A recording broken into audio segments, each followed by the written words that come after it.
2학년 학생 여러분, 최근 외출도 못하고 대단히 힘드시죠, 여러분? 자, 전 시간에 말이죠, 여러분들께 이 부분 읽기 전에 해서 만약 여러분들이 누군가를 좋아한다면 어떤 방법으로 마음을 표현하고 싶은지 한 문장 이상으로 적어달라고 했는데 교과서에 잘 적어두셨나요? 네, 여러분들이 아마 기록을 잘 해줬을 거라 믿고 오늘은 소설 보려고 합니다. 자, 그리고 최근에 2학년 학생들 중에서 학습지와 관련된 그 질의를 많이 하는데요. 선생님이 지금 강의하는 그 내용에서 아마 평가 관련된 뭐 쫑퀴즈라든지 5분 테스트라든지 그런 어떤 학습지가 있는데요. 그 부분은 여러분들이 지금 영상의 내용을 들으면서 공책에다가 정답이나 이런 것만 좀 간단히 좀 적어 두시고요. 그리고 등교 수업을 하게 되면 그때 선생님이 유인물을 배부할 예정입니다. 그러면 여러분들이 공책에 적어둔 그 정답을 유인물에다가 후에 등교 수업 후입니다. 수업 후에 적고 그러면서 문제를 다시 한번 풀어보는 그런 과정으로 진행하려고 하니까요. 혹시 각각 그 수업 영상에서 그 과제가 학습지 과제가 없다고 해서 너무 염려하지 않으셔도 될 것 같습니다. 선생님이 최대한 여러분들 부담을 덜게 하고 선생님과 함께 풀게 하고 그리고 나중에 정리는 등교 수업 후에 여러분들이 할 수 있도록 그렇게 유도하기 위한 거니까요. 여러분들이 너무 부담 갖지 않으셔도 될 것 같습니다. 자, 오늘 이 시간에는요 김유정의 동백꽃이라는 소설을 보려고 하는데요. 학습 목표 다시 한번 볼까요? 자, 이 시에서도 마찬가지고요. 이 소설 산문이 소설에서도요 작품에서 본문이나 말하니의 관점에 주목해서 자 시를 수용한다 또 이야기를 수용한다 이런 학습 목표 다시 한번 확인해 주기 바랍니다. 자, 김유정의 동백꽃 들어가도록 하겠습니다. 자, 먼저 김유정 씨에 대해서 김유정 작가에 대해서 잠깐 소개를 해 볼까 합니다. 자, 소설가 김유정은요 1908년 강원도 춘천 출생이고요 1935년 조선일보 신춘문예에 소낙비라는 작품이 당선이 되고요 조선중앙일보에 노다지로 입선을 해서 문단에 등단을 합니다.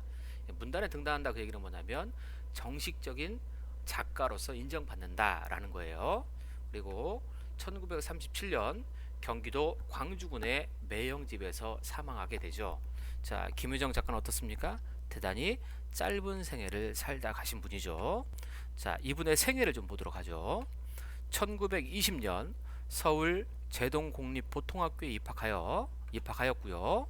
1929년 휘문고등보통학교를 마치고 연희전문학교에 진학을 했지만 중퇴를 하게 됩니다. 1932년 문명퇴치운동에 참여됐고요. 그리고 등단 이후에 1935년인가 됐죠, 그죠? 2년 동안 30편에 가까운 짧은 기간인데도 불구하고 이렇게 많은 작품을 남기시게 됩니다. 대표작으로 김유정의 동백꽃, 그 다음에 김유정 전집이 있어요. 자, 이분의 작품 세계 보겠습니다. 자, 이분은 주로 1930년대 농촌을 배경으로 방언이나 구어체 문장, 비속어 등의 토속적인 언어를 사용하셨습니다. 토속적이다라고 하는 건 뭡니까? 예, 전원적이면서도 전통적인 그런 언어를 사용했다 그 얘기죠. 생동감 있는 언어로 인간의 소박한 모습을 해학적으로 그려냈고 이럴 때 해학이라는 것은요 독자들에게 웃음을 전달하는 웃음을 유발하는 그런 아름다움을 줄 때 해학이라고 표현합니다. 도시에서의 가난한 작가인 자신의 생활을 투영시킨 투영이라는 것은 집어넣었다 이런 의미죠. 생활을 투영시킨 작품을 쓰기도 하였습니다. 우리가 1학년 때도 여러분들 소설을 배울 때는요 소설의 구성 단계를 보면서 여러분들이 아마 텍스트를 이렇게 구분해서 사건을 정리해 봤을 거예요. 자, 그래서 역시 이 작품도 소설이니까요 소설의 구성 단계별로 해서 잠깐 소개를 한 다음 텍스트 보면서 이 구성 단계별로 구분해 드릴까 합니다. 자, 일반적으로 소설의 구성 단계는 발단부터 결말까지 있죠. 자, 발단, 전개, 위기, 절정, 결말의 구성 단계를 취하는데요. 자, 발단 부분에서는 작품의 도입 부분이고요. 자, A라는 인물, B라는 인물, C라는 인물 등등 인물이 제시가 되고요.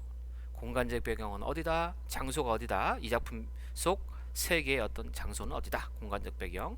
또 어느 때다? 시간적 배경. 이런 배경이 제시되는 부분이 발단이고요. 그리고 중심 사건으로 가기 전에 어떤 사건의 실마리를 제공하는 부분이 바로 발단 단계예요. 자, 전개는 갈등이 야기되는 단계인데요. 아마도 여러분들 선생님이 이미 여러분들이 약이라는 말을 알 수 있을 거예요. 있는데 선생님이 한 번 더 설명해 드리려고 해요. 지금 여러분들은 잘 안 보일 수 있는데요. 선생님이 구두로 설명을 잘 할 테니까 아, 그런 뜻이구나 라고 이해해 주면 좋을 듯 합니다. 약이란 말은 한자는 이렇게 쓰는데요. 일이나 사건 등을 끌어일으킴, 즉 사건이 발생함, 이렇게 이해하면 되는 거죠. 그죠? 근데 여기서는 갈등이 야기된다 그랬으니까 인물 간의 갈등이 발생하는 단계다, 이렇게 이해하면 돼요. 그리고 인물의 적극적인 어떤 행동이 일어나고 사건이 구체적으로 전개되는 단계가 전개입니다. 자, 다음 위기입니다. 위기는요, 그 다음 단계인 절정에 이르는 전환의 계기를 마련하는 단계인데요. 전환이라는 것은요, 전환은 다른 방향이나 상태로 바뀌거나 바꿈, 그런 뜻이거든요. 그러니까 절정이라는 그런 그 단계로 바뀌는 그런 계기를 마련하는 단계가 바로 위기다, 그런 얘기죠. 자, 그리고 새로운 사태가 발생하고 갈등을 보다 발전시키는 단계가 위기다라고 했는데요. 이 사태는요, 여러분들 어떤 일과 관련된 것인데요. 여러분들 그 단어를 보시면 일반적으로는 이런 의미를 갖거든요. 사람이나 물건이 한꺼번에 많이 쏟아져 나오는 일, 이 일을 비유하는 게 사태다. 그런데 여기서 말하는 사태는 이 방금 설명했던 이 사태가 아니고요. 요 세 번째, 여기 사태 적혀 있는 요 한자인데요. 자, 무슨 얘기냐면 일이 되어 가는 형편이나 형편이나 상태라고 하는 거죠. 그러니까 선생님이 지금 새로운 사태라고 한 것을 새로운 사건이 발생하고, 이렇게 해도 의미가 다했다 볼 수 있겠죠. 새로운 사건이 발생하고 갈등이 보다 발전되는 그런 단계가 위기라고 볼 수가 있어요. 그리고 절정에서는 가장 중요한 것이 바로 이겁니다. 인물 간의 갈등이 최고조에 이릅니다. 그래서 갈등이 최고조에 이른다 해서 절정을 클라이맥스라고 하는 것이죠. 자, 그리고 극적인 변화를 일으킨다라고 했죠, 그죠? 이럴 때 극적은요, 극적은 연극을 보는 것과 같이 인상적인, 예, 그런 뜻이에요. 그러니까 소설의 어떤 갈등이 최고조에 이르면서 어때, 연극을 보는 것처럼 인상적인 그런 극적인 변화를 일으키게 되는 부분이고요, 단계고요. 이 절정에서는 주제가 선명하게, 아주 분명하게 부각이 되고요, 드러나고요, 어떤 결말을 낼 것인가를 결정하는 계기가 되는 단계가 절정이라 볼 수 있어요. 자, 그리고 소설의 마지막 단계인 결말은요, 인물 간의 갈등이 해소가 됩니다. 해소라는 건 뭐죠, 여러분? 해소는 자, 보면 이제까지의 일이나 관계를 해결하여 없애버림, 그런 뜻이에요. 그러니까 어때요? 여기서는 일이나 관계가 아니고 이제 갈등이 사라져버리는 그 부분이 바로 해소죠.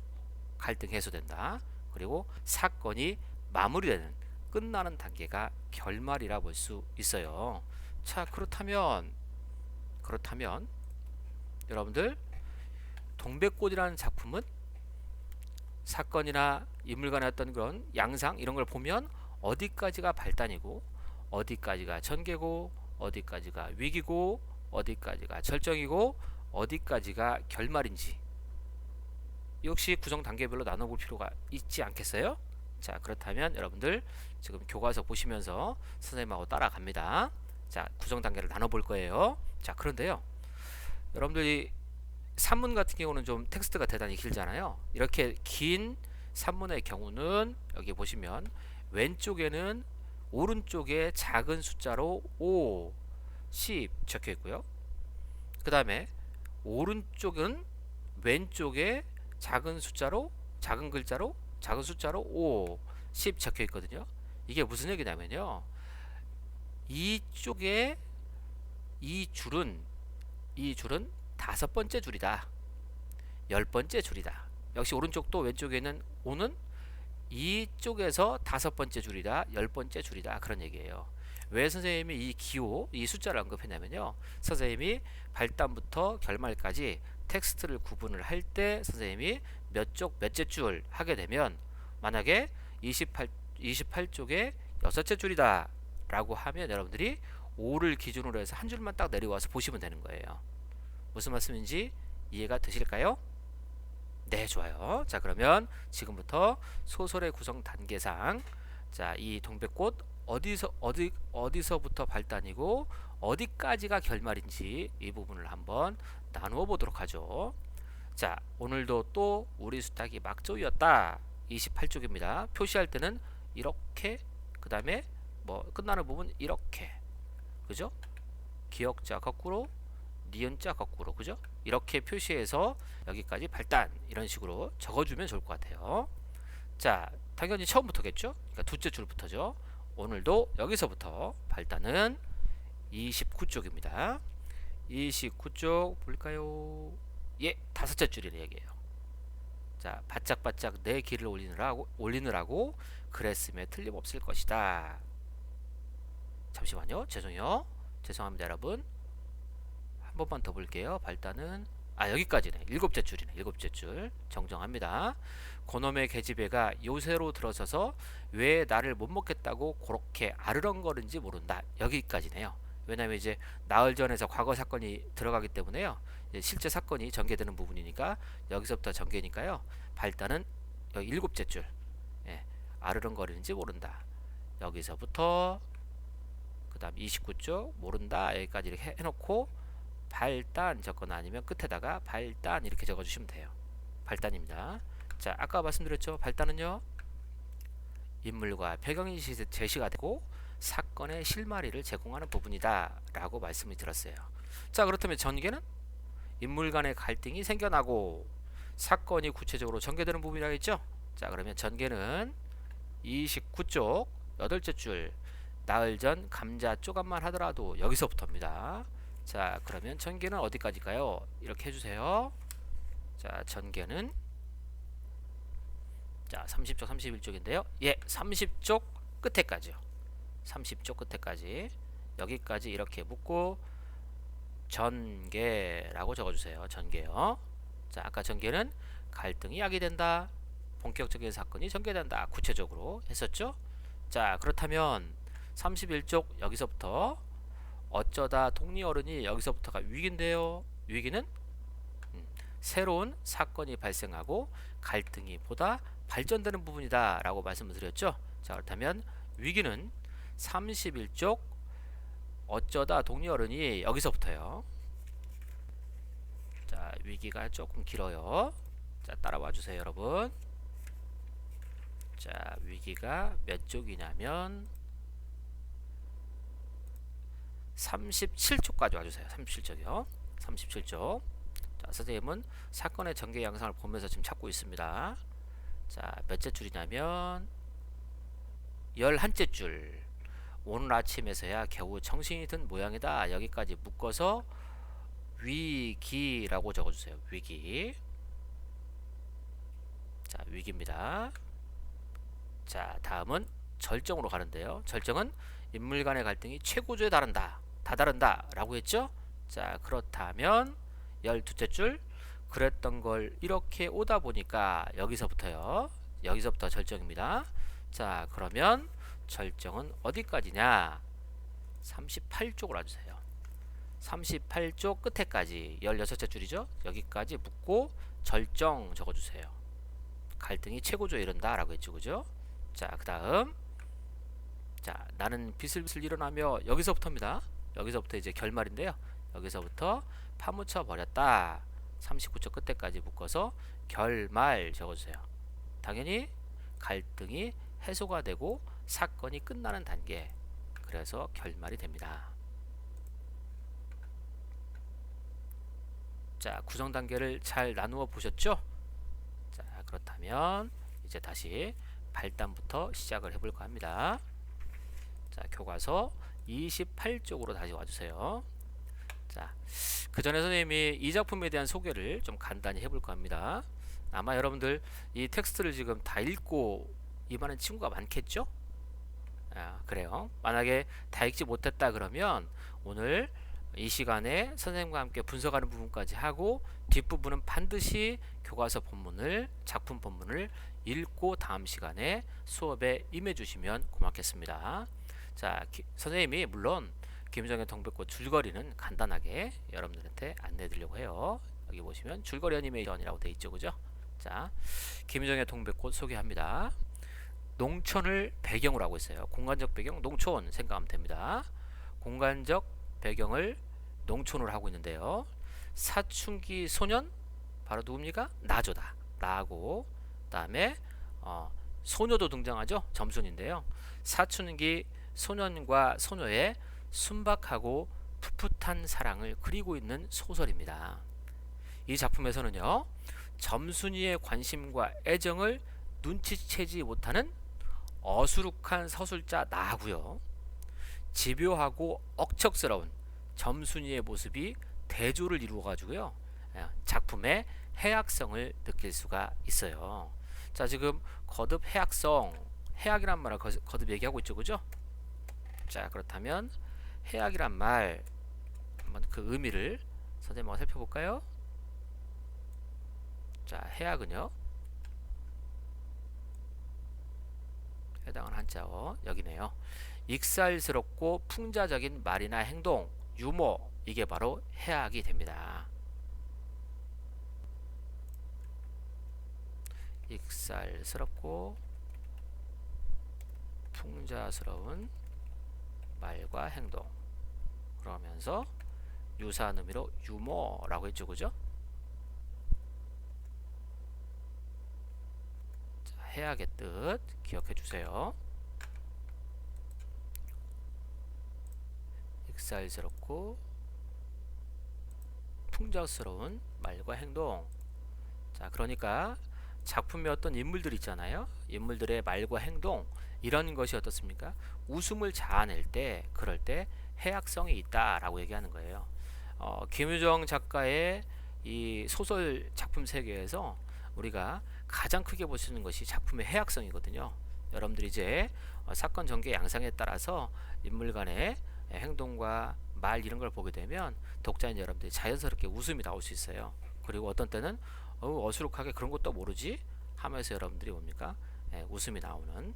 자, 그래서 작품에 해악성이 있다라는 것을 알 수가 있을 것입니다. 자, 그리고 또한 이 작품의 구성을 말씀드리게 되면요.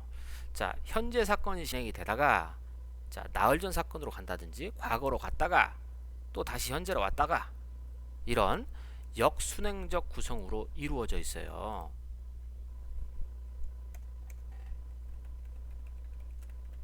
자, 역순행적 구성은요.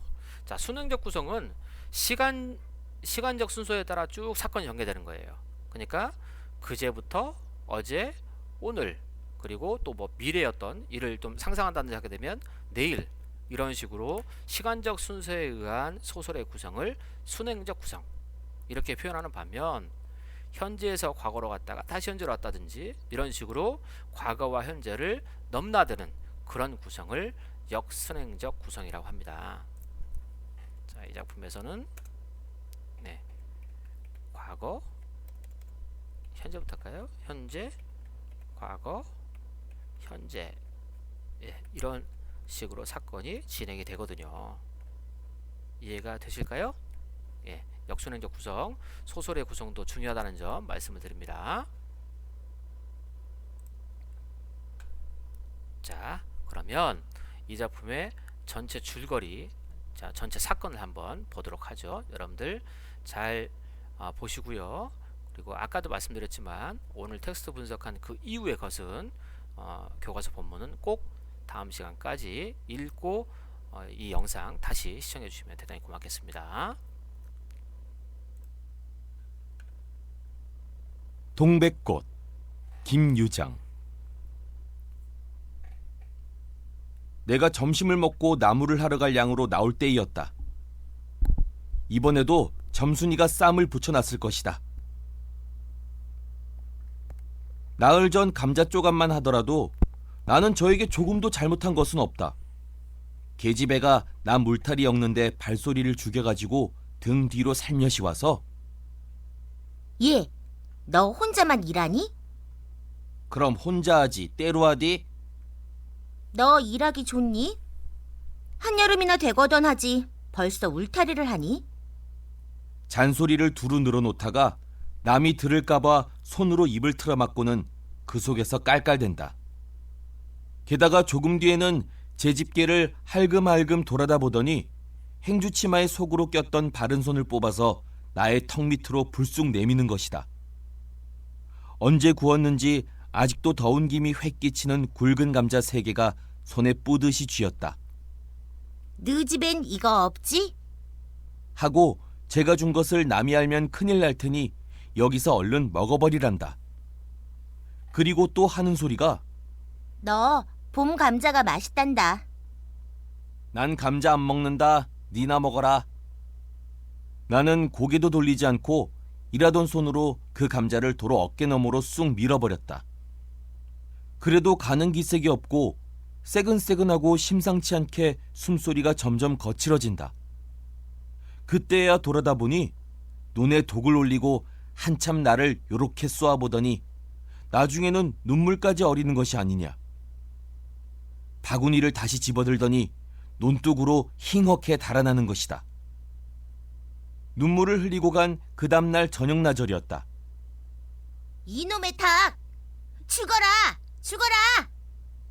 나는 눈에 쌍심지가 오르고 사지가 부르르 떨렸으나 사방을 한번 휘돌아보고야 그제서 점순이 집에 아무도 없음을 알았다. 이놈의 계집애! 남의 닭 알 못 나가라고 그러니? 아 이년아! 남의 닭 아주 죽일 터이냐? 예이, 더럽다! 더럽다! 더러운 걸 널더러 입대 끼고 있으랬니? 망할 계집애년 같으니!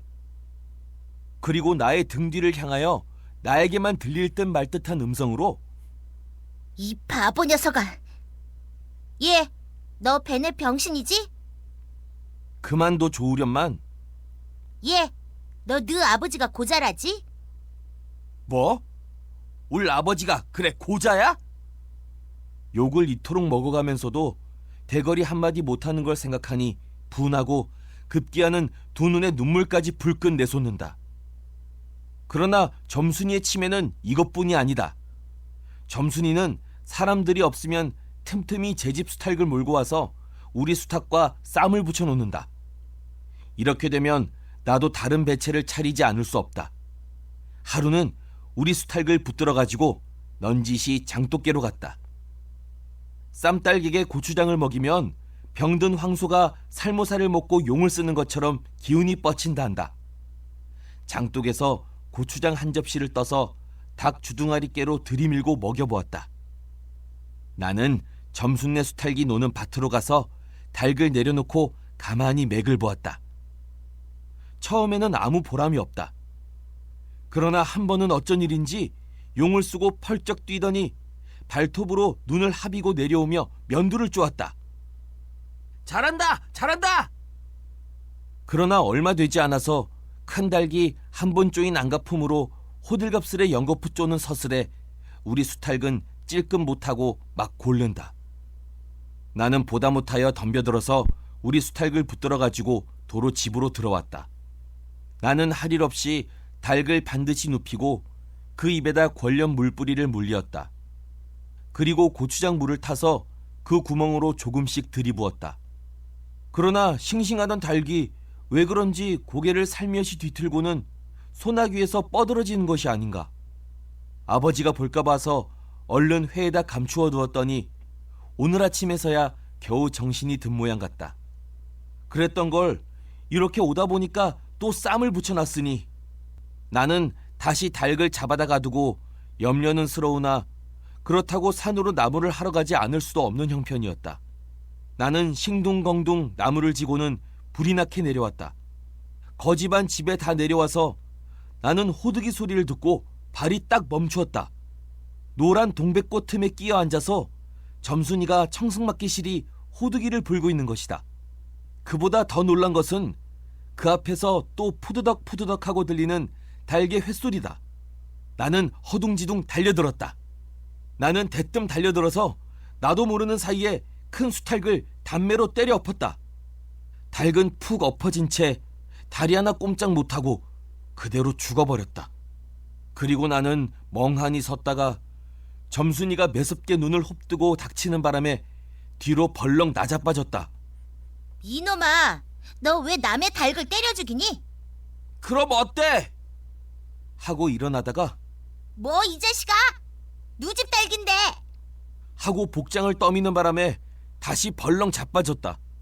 나는 비슬비슬 일어나며 소매자락으로 눈을 가리고는 얼김에 엉 하고 울음을 놓았다. 그러다 점순이가 앞으로 다가와서 그럼 너 이단부턴 안 그럴 터냐? 그래, 요단부터 또 그래봐라. 내 자꾸 못살게 굴 터니. 그래, 인제는 안 그럴 테야. 닭 죽은 건 염려 마라. 내 안 잃을 테니. 그리고 못에 떠다 밀렸는지 나의 어깨를 짚은 채 그대로 픽 쓰러진다. 너 말 마라. 그래. 점순아! 점순아! 인연이 바느질을 하다 말고 어딜 갔어? 어딜 갔다 온 듯 싶은 그 어머니가 역정이 대단히 났다. 점순이가 겁을 잔뜩 집어먹고 꽃밑을 살금살금 기어서 산 아래로 내려간 다음 나는 바위를 끼고 엉금엉금 기어서 산 위로 치 빼지 않을 수 없었다. 자, 여러분 어떻습니까? 등장인물의 말과 행동이 정말 웃음을 유발하죠. 점순의 애정과 호의를 눈치채지 못하는, 특히 애정을 눈치채지 못하는 나의 어리숙한 모습, 그 다음에 점순의 집요한 닭싸움, 이런 것들로 하여금 이런 것들 때문에 여러분들이 아마 웃음이 많이 나오지 않았을까. 그리고 비속어의 사용, 이런 것들도 좀 웃음을 유발하죠. 네, 좋습니다. 자, 소설에서는 소설의 구성 단계도 중요하고요. 소설의 구성 요소인 인물, 사건, 배경을 파악하는 것도 대단히 중요합니다. 그리고 긴 산문이기 때문에요. 긴 산문이기 때문에 어휘도 상당히 중요해요. 그리고 30년대 농촌을 배경으로 하고 있기 때문에 특히 이제 단어들이 여러분들이 생소한 그런 단어들이 많이 있거든요. 그러니까 이 작품 분석할 때는 이 어휘, 단어도 사전적 의미를 또 문맥적 의미를 잘 파악하는 것이 중요하다는 점을 말씀을 드리겠습니다. 자, 그러면 이제 본격적으로 있잖아요. 텍스트를 보면서 시어도 보고 사건 전개 양상도 살펴보고 그 다음에 인물 간의 갈등, 인물의 심리 등등을 파악해 보도록 하겠습니다. 자, 여러분들은 교과서를 봐주시면 돼요. 동백꽃 김유정.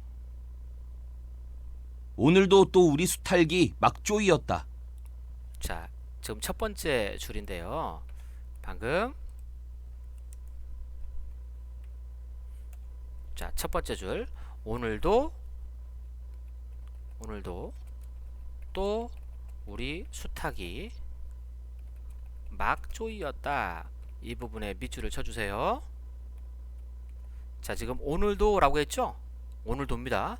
그렇다면 나의 수탉이 전에도, 그렇죠, 점순네 닭에게 쪼임을 당했었다 라는 걸 알 수가 있죠. 그죠? 맞습니까? 그죠 여러분? 예, 좋아요. 그리고 자, 그렇기 때문에 여기서는 주인공이면서 서술자인 나의 수탉이 쪼인 일이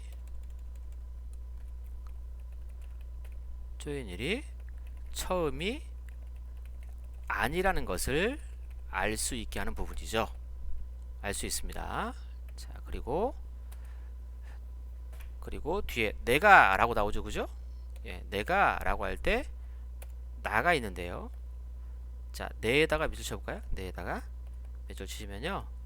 자, 작품에서 말하는 사람, 바로 소설에서는 서술자라고 그랬죠. 그죠?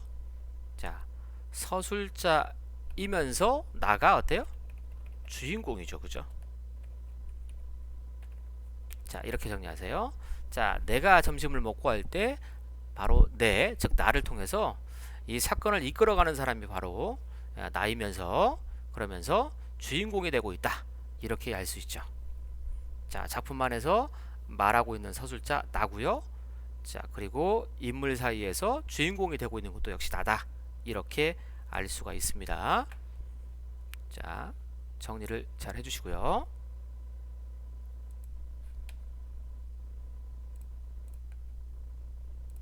내가 점심을 먹고 나무를 하러 갈 양으로 나올 때이었다. 산으로 올라서려니까 등 뒤에서 푸드덕 푸드덕하고 달개 횟소리가 야단이다.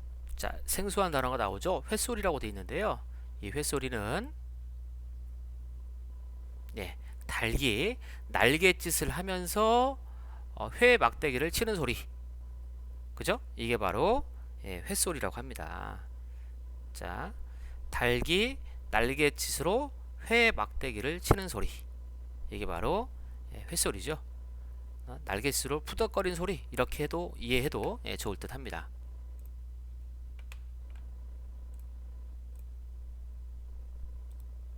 깜짝 놀라며 고개를 돌려보니 아니나 다르랴 두 놈이 또 얼리었다. 자, 여기서 두 놈은 점순내 수탉과 우리 수탉을 말하는 것이겠죠. 자, 얼리었다도 중요해요. 이 단어도요.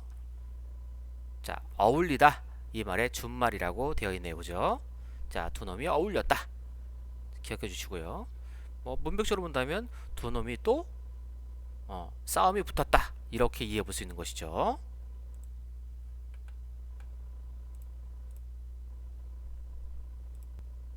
점순내 수탉은 대강이가 크고 똑 오소리같이 실팍하게 생긴 놈이 덩저리 작은 우리 수탉을 함부로 해내는 것이다. 자, 여기서도 중요한 단어들이 많이 나오는데요. 먼저 대강이는요.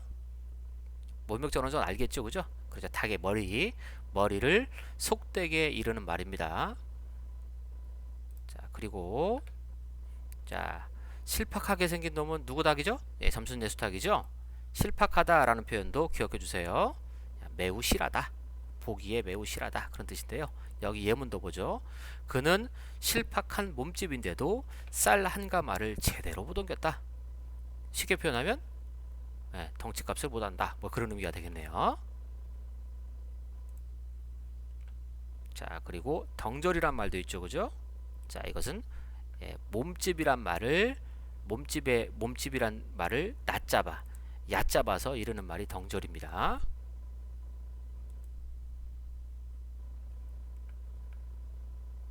자, 다음 가죠. 그것도 그냥 해내는 것이 아니라 푸드덕하고 면두를 쪼고 물러섰다가 좀 사이를 두고 또 푸드덕하고 모가지를 쪼았다. 자, 점순내 수탉이 우리 닭을 그렇게 면두를 쪼고 물러섰다가 또 푸드덕하고 모가지를까지도 쪼았다. 그런 얘기죠. 자, 면두도 중요합니다. 바로 벼시죠, 벼. 이 벼은 여러분들 그 그림에서 보시면 흔히들 우리 전라도에서는 이 벼을 이렇게 표현하죠, 그죠? 못 들어봤나요, 여러분? 그러니까 수탉 머리 위쪽에 나 있는 요 부분이 바로 벼이에요, 벼. 얘도 지금 그렇죠? 다 수탉들이 싸우고 있는 건데요. 이 부분이 바로 벼이다, 그죠? 생각하면 돼요.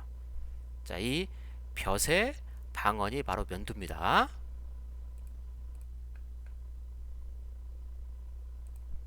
이렇게 멋을 부려가며 여지없이 닦아놓는다. 그러면 이 못생긴 것은 쪼일 적마다 주둥이로 땅을 받으며 그 비명이 킥킥 할 뿐이다. 자, 누구의 수탉이 그런 겁니까? 그렇죠. 우리 수탉이 불쌍하게도 킥킥 할 뿐이죠, 비명이요. 물론 미처 아물지도 않은 면두를 또 쪼이어 붉은 선혈은 뚝뚝 떨어진다. 자, 좋아요. 여기서 미처 아물지도 않은 면두라고 되어 있죠. 이 부분도 좀 분석을 해보죠. 미처 아물지도 않은 면두 벼인데요. 우리 수탉을 말하는 건데요. 자, 그렇다면 점순내 수탉하고 이렇게 싸움이 붙었을 때 어때요? 전에 어떤 그 사건으로 본다고 한다면 우리 수탉이 아물지도 않았대요, 벼이요. 그 얘기는 지난번 싸움에서도 상처를 입었다. 이걸 알 수가 있죠, 그죠? 그래서 이렇게 정리하면 어떨까요? 나의 수탉은 지난번 싸움에서도 점순의 예, 수탉해도 되고요. 예, 달객의 달게 쪼여 상처를 입었음을 알 수 있다라는 거죠. 그렇죠.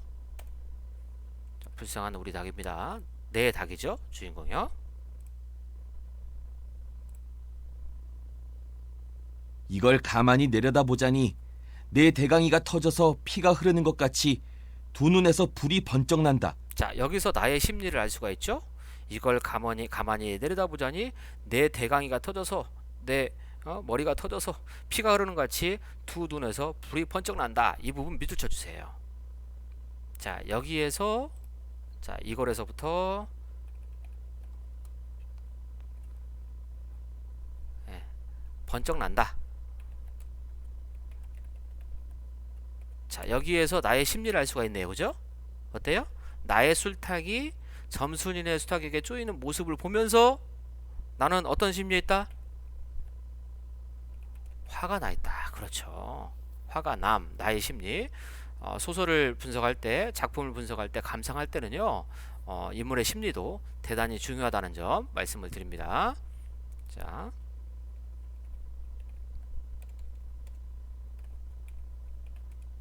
나가 매우 화가 남, 이렇게 정리해도 될 것 같습니다.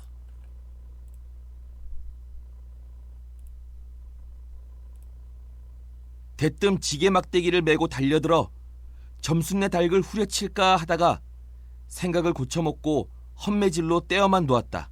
헛매질이라는 것은 실제로 매질을 한 것이 아니라 뭡니까? 떼어놓기 위해서 허공에 이렇게 매질하는 것이 헛매질이겠죠? 맞나요?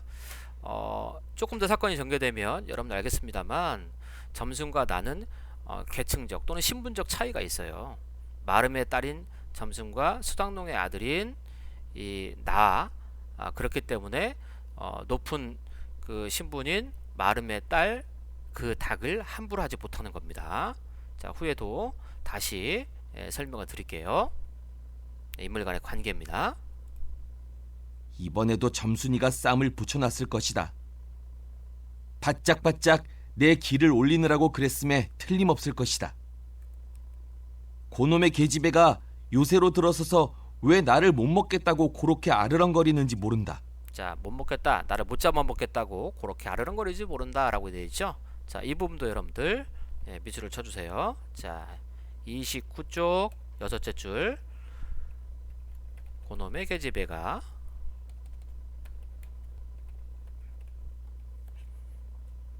이 문장 전체입니다. 아르렁 거리는지 모른다. 이 부분까지예요. 자, 여기에서 뭡니까? 자, 나의 어리숙함 이런 게 나오는데요. 자, 이 부분은 이렇게 정리해 볼 수 있어요. 나는 점순이가 자신을 괴롭히는 이유로 할까요? 이유를 알지 못하고 있다. 이렇게 정리할 수 있죠. 자, 그리고 이제 전개로 가게 되면 바로 과거 나흘 전에 점순이 왜 화가 나서 날 지금 괴롭히는지 그 이유가 나온다고 볼 수 있어요. 자, 아무튼 이 부분은 나는 점순이가 자신을 괴롭히는 이유를 알지 못하고 있습니다. 이 발단까지는 자, 점순이가 오늘도 닭싸움을 붙여 나를 괴롭히고 있는 그런 사건이 주된 사건이 되겠네요. 자, 그리고 여러분들 왼쪽에 물음 하나 보죠. 자, 이야기가 누구의 눈을 통해 전달되는지 생각하며 작품을 읽어보자 라고 있죠. 누구의 눈을 통해 전달되고 있어요, 여러분? 서술자이면서 주인공인, 그렇죠, 나라고 볼 수 있죠. 나, 그죠? 맞습니다. 자, 오늘은 동백꽃 발단 부분까지만 이렇게 정리를 해보려고 합니다. 즉, 다음 시간에는 전개 부분인 과거의 사건, 점순과 나와 관련된 과거의 사건인 나흘 전, 여기서부터 하려고 합니다. 자, 여러분들 꼭 이제부터 선생님이 이제 과제를 제시하는 거예요. 다음 시간. 자, 전개부터 결말까지 끝부분까지 여러분들 작품 본문을 꼭 좀 읽어와 주시고요. 그리고 오늘 배웠던 횟소리에서부터 면두까지 요 단어도 반드시 정리해 주시기 바랍니다. 그리고 그 이후에 어휘 같은 경우도 여러분들 잘 모르는 단어다 라고 할 때는 밑줄을 일단 교과서에 밑줄을 쳐 놓고 그 다음에 다음 시간에 하나씩 그 의미를 살펴볼 때 여러분들이 다시 한번 정리하면 좋을 듯 합니다. 자, 여러분들 항상 건강하게 잘 보내시고요. 다음 시간에도 더 힘차게 선생님이 여러분과 함께 할 수 있도록 노력을 하겠습니다. 항상 즐겁고 유쾌한 일만 가득하길 바랍니다. 여러분 고생이 많으셨습니다.